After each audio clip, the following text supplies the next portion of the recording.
जागृति कथा जेहेतु हूँ मोर हठात मन पड़गला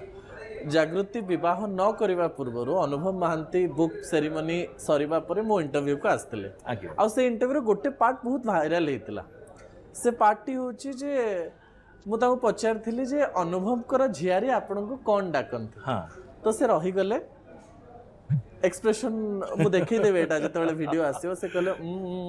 वो आप कुछ दिनों बाद आपको पता चलेगा। अनुभव जी के छोटे से जो झियारी बोलते हैं बच्ची, हाँ, she is like my own daughter. Okay, क्या बुलाती है वो आपको?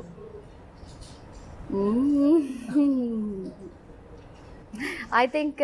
इसका आंसर मैं अभी छोड़ रही हूँ, इसका आंसर बाद में दूंगी। कौन डाकंती आप झियारी आप जागृति को? ताकू कहीं शिखे ना कहीं के शिखे ना सी जिते बापा थिला बेले बापा बहुत भल पाती जागृति को बिकज गोटे भल पिला जी भल मनीष जी ताकू समस्त भल पाइबे तो सेतबेलठू बोधे माने जागृति जेतबेले आसी कहिथिले ता परठू ता पूर्वठू चिकुली तांकू डाकुथला बड़मा बड़मा डाके तांकू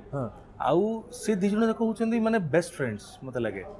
माने जतक दुष्टामी चिकुली ता माँ सामने कि बापा सामने करि पर नथिबो आसी गांक पाखरे करे मो पाखरे करे आ जतक अळी जतक डिमांड जहाँ सब दरकार से हमरी पाखरे